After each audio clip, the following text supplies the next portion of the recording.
They had it down, but they were missing this component, right? And it's really your vision to really transform this into that, really what the company is now. Matias, thank you for being here. Thank you for your time to take the time to really do this call on this interview. We're interviewing different people in the industry, just getting their perspective and some of the current issues, current challenges, and also like some of the things that you're going through in your business, how you've gone through like the different challenges through your time in the business. So if you could just do a short introduction of what you do, Matias, your business, your company. Okay. Thank you for the opportunity to be here with you.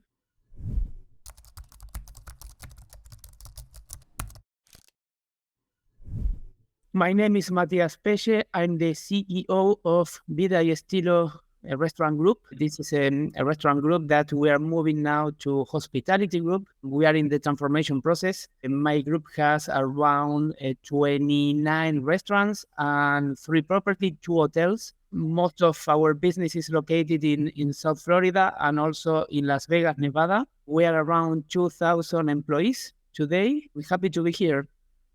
Yeah, fantastic. Because I know you weren't in industry for before that. Just share with us a little bit of your journey on how you made your transition to the hospitality world and how's that been for you? Yes, it is a little rare, but I used to work for oil and gas industry for more than 20 years. I used to work for the biggest oil and gas company in the world, British Petroleum, Pratt International. There are not only oil and gas company, but also services company for oil and gas. I used to work as executive for Latin America and also for United States with this company headquartered located in United States and also in London. So the funny part is very tired of the political, economical, and safety situation in Argentina, tired of traveling a lot as executive for these big companies. I decided to take a sabbatical year in Miami. So I said, okay, let's go 1 year to play golf and go to the beach and relax and enjoy life. But what happened in between was a friend of mine introduced me, asked me, okay, I have some friends that are involved in restaurant business and would be great if you have time to meet them. So what happened, I met them today, my partners and the co-founder of the group, Shamil, Dave, Eduardo, and Simon. We had that meeting. They explained to me that they have restaurant, they are very strong in operation, but they have some issues that would like to share with me if I have time to see or to make like an assessment. No? And that was what I did. So I said I had free time, so glad to help you and see. And what happened was I made my assessment. I presented them a full report with findings, an action plan, and explained them basically in the fundamental of the business, with my corporate vision and business strategy. And after that presentation, they said, no, you have to be here. You have to help us to implement it. And that's why I joined F&B. And I said, I'm going to be honest, executive, corporation, governance, policies, procedure, business, I'm very fine. No problem about that in order to transform and to build the company for the next 10 years. But in terms of F&B, my only experience is as a customer, traveling, of course, to the best hotel in the world, best restaurant, but no more than that as a customer. So they said, no, you have what we need, and we are very strong in operations. So let's make it. That's the way that I showed to the group 7 years ago. It's been a while. You were really the missing link because they had some of the vision and then the operational side, they had it down, but they were missing this component. And it's really your vision to really transform this into that, really what the company is now. And yes, and this is not a typical mistake, but it's a typical issue for F&B industry. Why? Because most of the company and small and mid companies are focused on day-by-day operation or weekly operation instead of being ready for the next 10 years and how your governance of the company will be. So it's like you have to make your masterpiece following different things, going through the general to the particular in order to build the company for the future. And this is something that in general, most of the small companies are not taken care of. And that really leads me into the next question that, because I've known, of course, the company has experienced aggressive growth really in the past 7 years. And what strategies, or what was your vision for building this growth? And I mean, you're talking about building it like a 10-year. So what are some of the things, what were your thought process in coming up with this vision and strategy for the next 10 years? Yes. In order to make, because of course, the first things or the most important thing is to have the corporate governance for the company and also the strategy, short term, mid term, and long term strategy to make it well and sustainable. In our case, in order to grow, we have three main pillars to make any decision to grow. And this is key. Why? Because we want to be focused on the right growing process and expansion in order to be successful and continue adding value to the company, to the business and shareholders, as typically a company does. And my strategy is based on three pillars. One is diversification, no, is key. And we used to have most of our operation concentrated in Miami Beach. And we started the diversification process in order to mitigate the risk of our portfolio, our concept. No, it means that the diversification is in place not only in regions, for example, Nevada, South Florida, we are exploring New York, LA, Orlando, not only by region, but also by segment, no? Because we are diversified from QSR, that is quick service and restaurant, where we have we created 2 years ago a concept called Cortadito Coffee House. It's typical coffee shop where you have, it's a mix of coffee, pastry, bowls, that is QSR service. And then we have on the opposite a polished casual or high. We don't have fine dining, but we have, since QSR business, we have a fast casual, we have casual dining and polished casual dining concept. So this is by segment of business, but also we are diversifying the business itself because we are an F&B and also we are moving to real estate and hotel business. So this is key for us to be sustainable and to improve the value and the consistency of our portfolio. On the other hand, it's very important that every single decision that we have to take in order to continue growing is branding. No, we want to have our branding awareness and development in place. No, so that's why part of our goal is to improve the trademark of the business and also the intangible asset. So we don't want to continue growing or developing new brands. We want to be focused on the brands that we understand we can expand nationwide. No, and number three is the profit and the EBITDA. No, we have to be sure that our business model will be higher than today's 18% EBITDA. So if we are not accomplishing with one of the three pillars, the other two have to be very strong to move forward. So that's the way we are organizing our expansion. Makes total sense. And when you came in, of course, I'm sure you encountered this, right? Coming into a company that it's been there for a long time, but you encountered like this lack of structure to really take it to this level that you're speaking about and having those pillars. So in terms of company culture, because it's a huge thing, especially when you're coming into a new place and trying to build something, because yes, you have the pillars, but then the labor and the people, really a team that forms part of this, it plays a huge, it plays a huge role. So what do you think is like the role of company culture, and what was your vision for this to really be able to create this ground to be able to build this up? So what do you think that the role of company culture in all of this?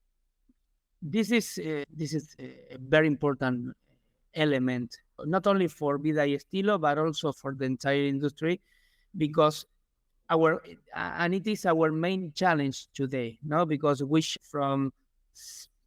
since I joined the company, 8 restaurants to 29 and 2 hotels and 1 real estate, We used to be around 400, and now we're 2,000 employees, and we are continue growing our staff, our employees, with the new openings we're gonna have in the following month, week. And why is key?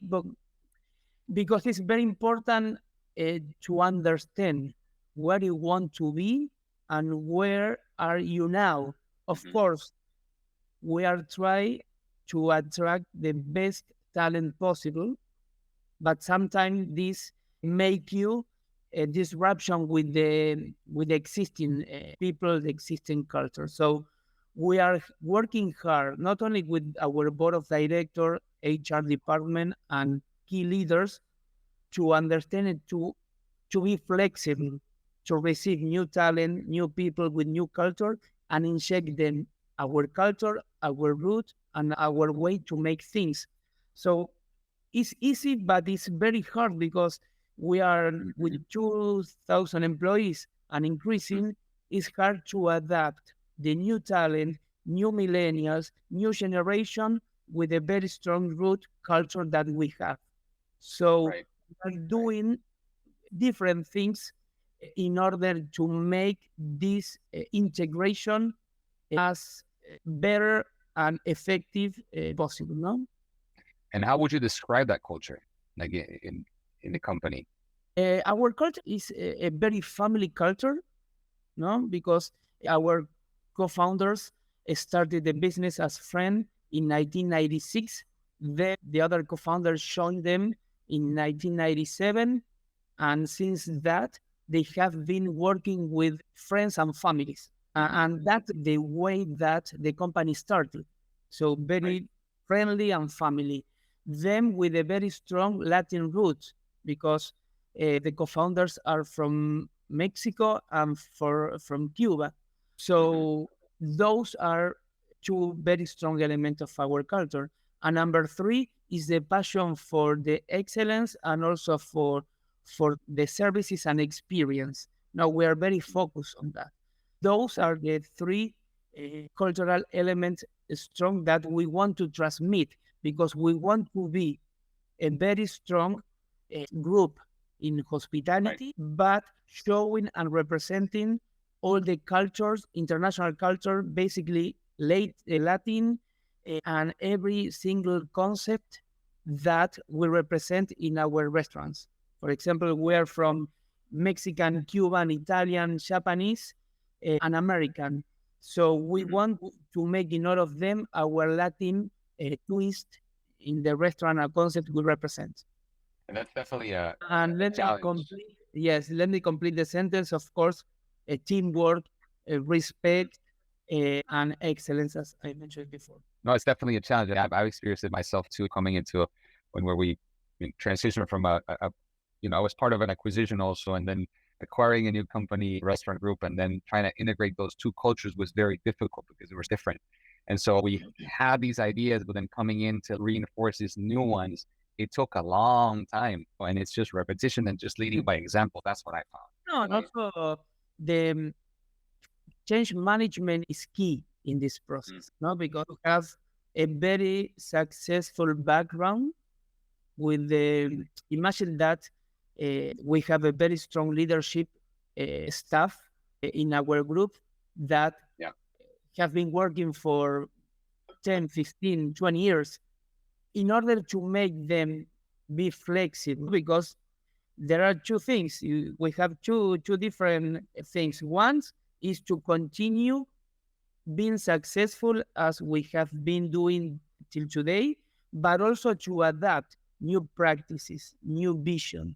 And sometimes the main issue is to the people that has been working in 15 years doing great job.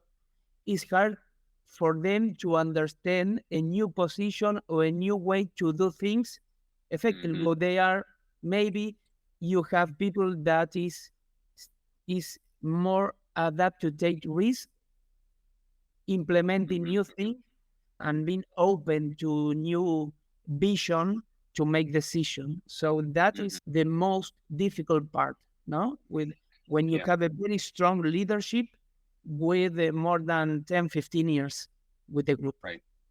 100%. Yeah, experience that too. So what do you think, now with there's tons of challenges going on in the restaurant world right now. One of the main ones is the rising food cost and the supply chain disruptions and all this like inflation and all these things going on. How are you guys managing these challenges? What are you guys doing just to remain profitable? Because it's a Mhm. challenge, and also not to affect sales as much that when you raise prices too much, then volume kind of lowers in terms of traffic. So what are some of the things that you have? What's been your approach for this? Yes, basically our core business model is based on premium location. No, we are in South Beach, in Ocean Drive, in Collins, in Española Way, in Lincoln Road. We are in Brickell, in the heart of Brickell. We are in Las Vegas, in Caesar Palace, in Palazzo Venetian Hotel, in Paris. Most of our locations are very premium. And of course, we are at the limit of the price per person that we can make. And the main goal for us is do not translate or affect the customer. And we are trying to absorb this inflation and increase of prices with working hard to or cutting controllable expenses. So in order to keep the profit and do not increase the price and affect our customers, it's vital to have, and we do have, a very strong cost control. Now we are controlling every single expense. We have first of all, we have our general manager working hard in each location. Then we have our weekly meetings with the director of operation and general manager and chef to revise all controllable expenses during the week. And we have monthly basis as well. For us, the prime cost and to control the F&B cost and also the labor cost is vital. And we are working hard on that. We are also working hard with the recipes and the complexity of the menu and the kitchen in order to reduce labor cost and to reduce storage of every single restaurant.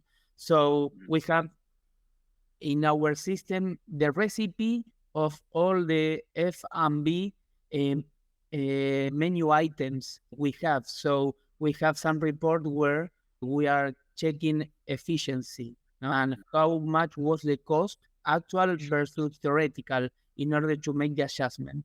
And number three is working hard with the purchasing department in getting the best, renegotiating and getting the best product at the best price possible with master agreement with the key vendors. So pushing with the vendors to get the best quality and price possible and controlling not only in four walls, but also at corporate level.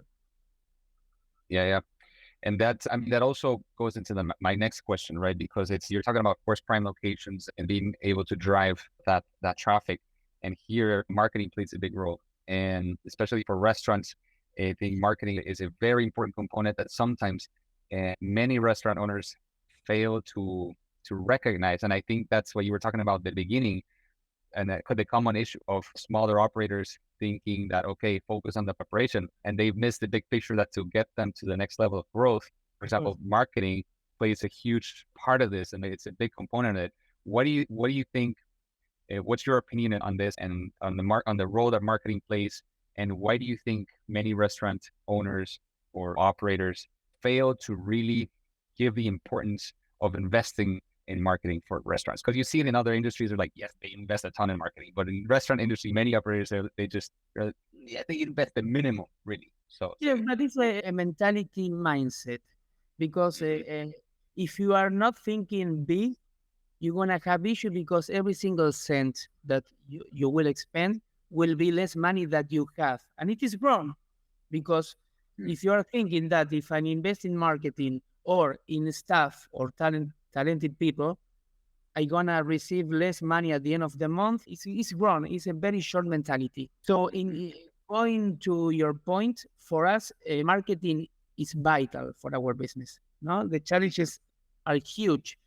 And the highly competitive nature of the business require marketing to maximize the business itself, sales, customer services, branding awareness. We are, for us, it's very important, and we are investing a lot of money in marketing because we understand that even though you have, because of our premium location, we have traffic walk-in, high traffic level of walk-in. Today, marketing is much more than sales. No, we are investing, for example, in marketing. We are investing in building brand awareness. No, that is very, and thinking in the way that the company, the value of a company, typically the value of the company of the cash flow, future cash flow. But in my case, I'm thinking more than that. And I want to increase the value of my company, not only because of the future cash flow, but also because of the brands we have and the concept. That is key, all the intangible assets. Maybe you can duplicate the value of your company if you have very strong branding, very strong concept, and very strong trademark and intangible asset. So another way to increase the value, even though you are not increasing the traffic yet. No, brand awareness is very important, and is vital, no, because it's the way that potential customer will identify you.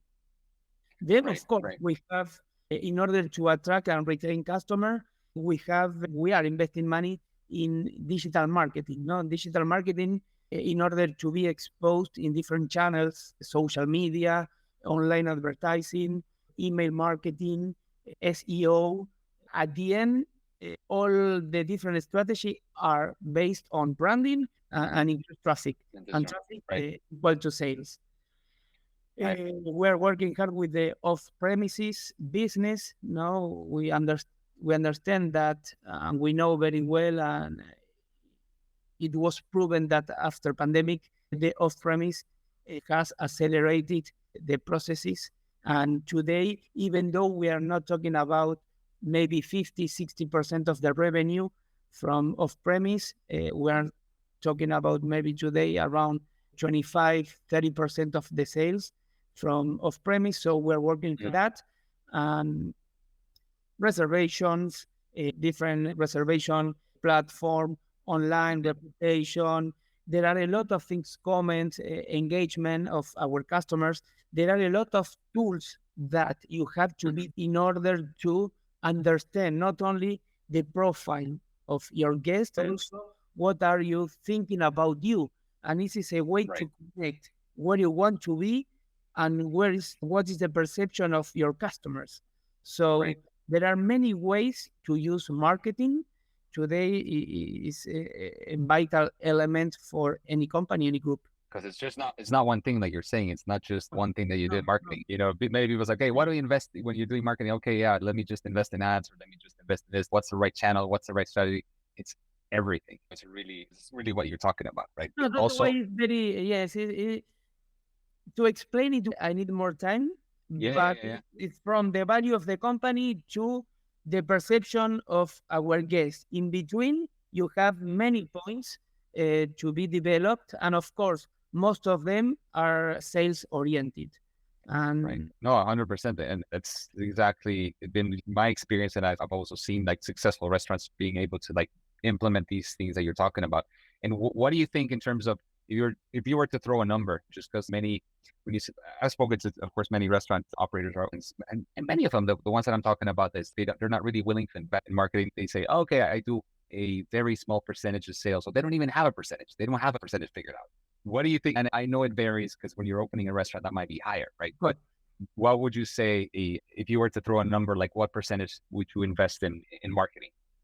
In our case, our policy is between 2% and 2.5%, almost 3%, depending on the business, no? But reaches between 2 and 2.5% of our sales. Gotcha. Okay, perfect. And I know that you guys operate in not only in Miami, but also in Las Vegas, and they're very different markets in a way. So what unique challenges and opportunities have you encountered in each of these markets? And I know you're now exploring New York and LA as well. So how do you manage all At the end, we have one philosophy and one vision of the business. Even though there are different regions, our main challenge are pretty similar in both, and maybe in the other region that we're gonna be opening. And at the end, we follow our business model. We have same manual of operation, and we have same strategy. So in that way, there is no difference between one or the other one because we have our corporate business model with manual procedures, and at the end, we are looking for the same goals for all the business, and it's based on to provide a great F&B offer for the client with the good recipes and trendy product items, then a great experience and customer services. And number three, the ambience and the vibe. No, we call 360, where every single restaurant has been developed by our interior designers and our key staff of operation in order to provide them a 360 experience. Every corner is representing something about the theme we represent. If we're in a Cuban, we have our core elements for Havana 1957 or Marabou that are the two brands, Cubans, casual dining we have. And every single corner, every single furniture represents something and was specifically designed for that location.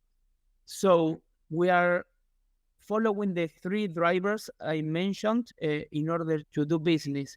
Of course, there are some, for example, one of the main difference we have between Vegas and Miami, South Florida, is the union. So we have to adapt. No, we have union in two locations in Vegas, and we have three locations in Vegas.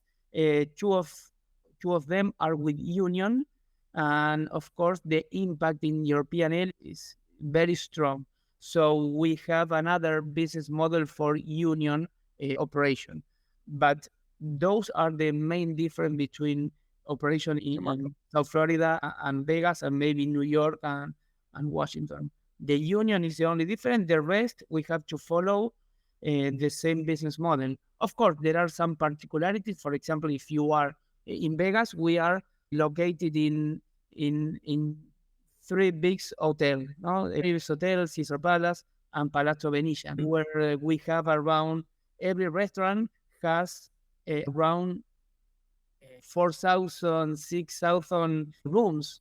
So it's totally different when you have 100 rooms or when you don't have any room. But there are a few things that we have to take care. But in general, most of the time, we are following same core business model, policies, and procedures. It's definitely it's a challenge, but it makes sense. Yeah, your approach for sure.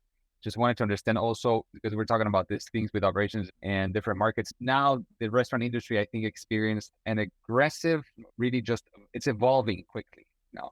It was some other businesses or other markets were really like evolving, but now restaurants started to accelerate in that process. So how do you stay ahead of these trends, and what do you do to really try and to incorporate the new things that are coming out into the business? And so how do you go about that? There are several things that we are following. No, number one is we have in our corporate structure, we have one R&D chef, corporate R&D corporate chef, and one R&D corporate beverage director.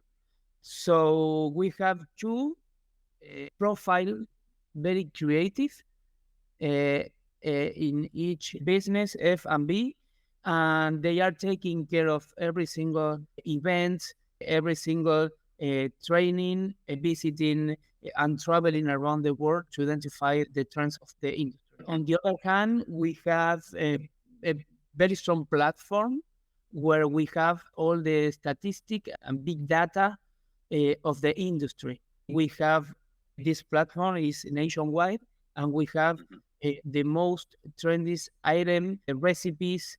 We have the products that are hot and are increasing or have been increasing during the last 2 or 3 years in order to have that information and to start to adapt those product or those items to our core menu.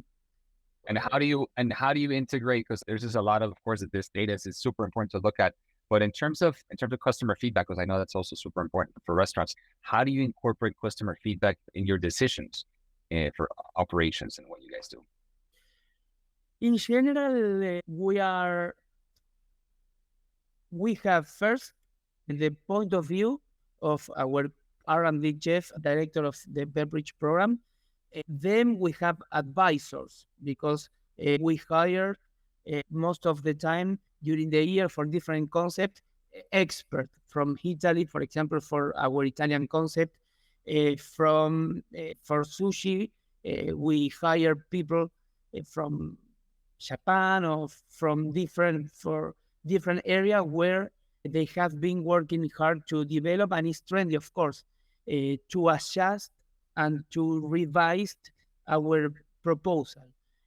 And then the feedback of our guests.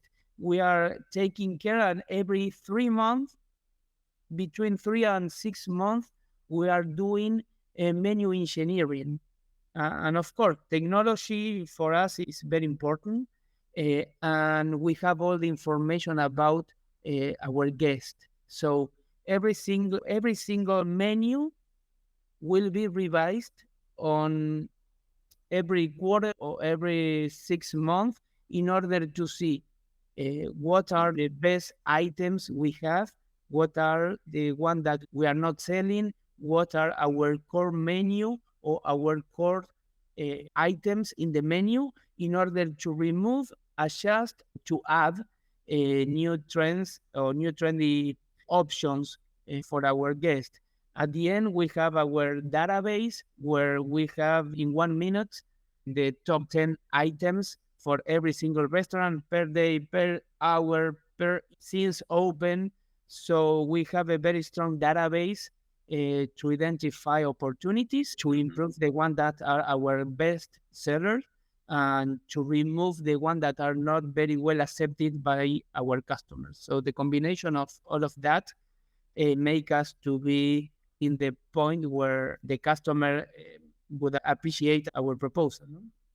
And let me switch gears here for a second, because now this question is a little bit more personal to your role. So what do you think? What would you say that is one of the most one of the most difficult or challenging situations that you faced as a CEO, and of course coming from a different industry than going into hospitality? So what would you say would be one of the most challenging situations that you face as CEO of the company? There are multiple difficult situations every day, but if I have to identify one, of course, note that the most difficult situation was COVID-19 with the pandemic, because you know very well what happened. And that was very difficult because we had to, I had to start to make very hard decisions during the process and after the process. But at the very beginning, when the pandemic started, we at that moment we had 1,500 employees, and we went down to almost 300. So there were a lot of different situations that I took care of, and also the reduction of the operation, a lot of decisions that affected the staff and the people. The good news, after all the decision and the crisis plan we implemented at that moment, of course, allowed us to be stronger than before. No, immediately after 1 or 2 months, we recovered maybe 50% of the staff. During the 6 months after we reopened, around September, October 2020, we were around the same level of number of staff that we used to have before pandemic. And today we are maybe 30-40% and increasing our staff. So at that moment, even though it was very hard to furlough and to fire part of the people, I took care of most of them, and we had with my team meetings with them explaining why we had to take that decision and how do we see the future. And that was what happened. We protect them as much as we could, and then we rehired them 3 or 4 months once we opened for business, and 1 month before open for business. That make at that moment and today make us stronger than before. And people really appreciated that, and the commitment of them changed because they understood why we had to or I had to take that decisions. And I think that was one of the most harder decisions, not only for me, for the entire Everybody. For the entire plan, that's correct. No, I think that's in a leadership role. I think those hard decisions are, in those situations, they're hard to manage. In my also personal experience, and I don't see in other people too, just having that, being able to stay calm in the midst of these like levels of uncertainty and these things that happen, and being able to still think with clarity and taking the action that was needed. And I see an example in you and how you were able to manage the situation, and of course in many others in this industry. And on another note here, what is it from hospitality and restaurants that, that really, now that you've been in it, what is the thing that you like the most about it? And what do you enjoy about being in the hospitality industry? I really love the way that we can be part of a great moment with the customer. No, in oil and gas, maybe the vision is 30, 40 years. No, and even though you are working every single day, you cannot perceive the impact and the happiness of the customers. No, because sometimes the business is different. In here, it's great to see the immediate response and happiness of the customer when they are happy, no? And most of the time they are celebrating, or they are taking or share with you memories or memorable moments in their life.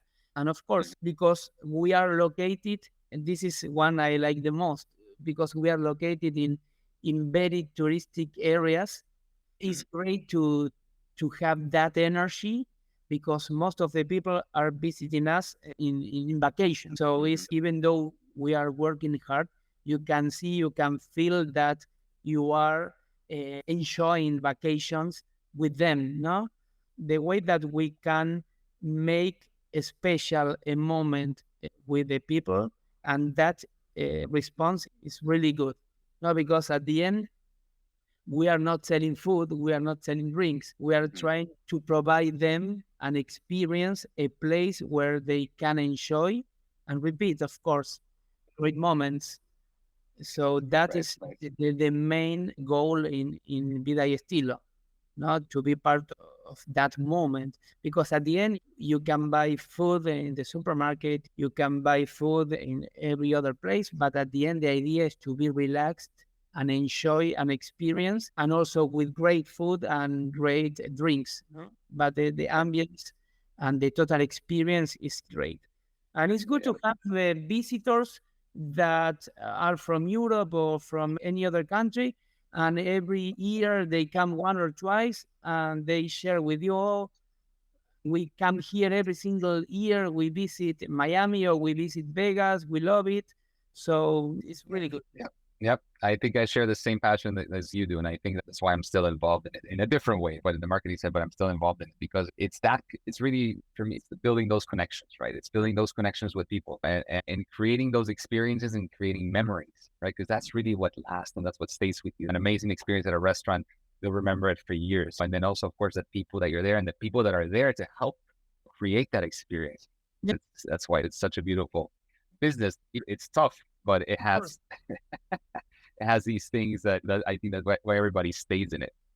All right. Imagine it is tough. Imagine that 80% of the new restaurant will be closed during the first 2 years. So you don't have a big margin to make mistake. What would you say?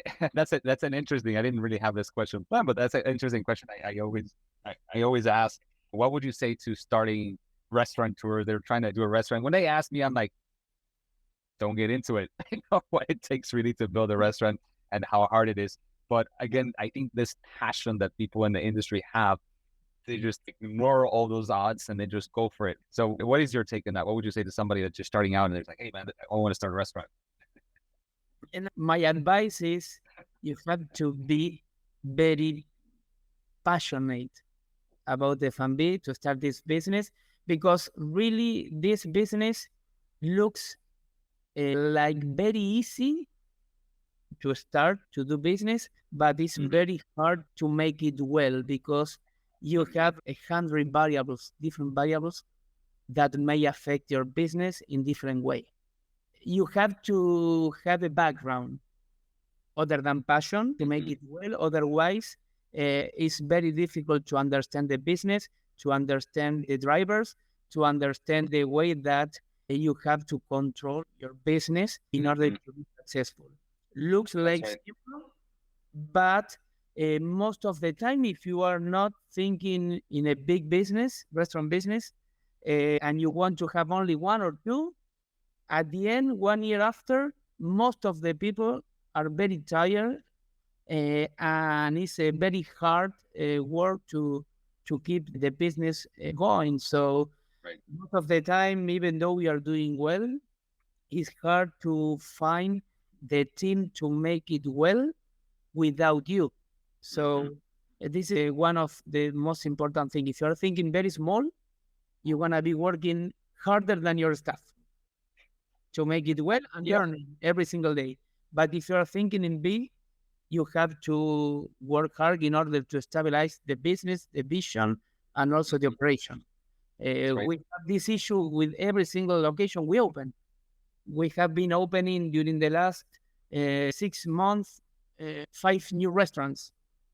And even though we're 2,000 employees and we have a special team dedicated to help with the new openings, the lesson learned is continue in the loop, because even though we know by repetition how to make it well, you have different factors that may affect the performance of your new opening. It's hard, and it's not as simple as to put the money, open a business, and start to cook. No. Yeah, it's right. That's right. And I think that's what many people fail to see. That, like you're saying, they don't see it as they see it as a business, but they don't really see. I think it's not the cooking and the doing, but it's really a higher vision that can help you really take it to that level. But that's a great answer. Okay, Matias, thank you so much for your time. Just last question: what's the future for V&E? What's in store for V&E in the future? For V&E, we will continue expanding aggressively our business. My vision is to be one of the big players in US, and also diversifying and continue growing in hotel business. No, the idea is to open around, or to have a growth rate about 30% per year in F&B, and at least one hotel every year or year and a half. So the idea is continue developing and expanding our business in different regions, different states, in order to consolidate and adapt nationwide our most strongest concept. Now we have in our portfolio, we have Havana 1957, that is a Cuban cuisine. We have Mercato de la Pesquería, Italian. We have 5 Havana 1957. We have 2 Mercato de la Pesquería, Italian. And we're going to be opening number 3 in Ocean Drive soon, in maybe 2 months. We have 5 Café Americanos, it's American convenient food. We have 2 paper fish, that is sushi and Japanese food. We have 4 cortaditos, that is like a Cuban Starbucks. It's a mix of Starbucks plus Chipotle plus Subway, all combined. but Yeah, very well. It's like an Starbucks with hot food. right. We have, yes, it's doing great. So we're gonna continue diversifying the states and big cities, and also growing and improving our concept to make them stronger. Mhm. That's fantastic. Thank you so much, Matias. Thank you for your time. I really appreciate it. It was super insightful, this conversation, and again, and I hope that we can meet again soon. Okay, perfect. Thank you, For man. the opportunity to share my story and via an everyday estilo profile.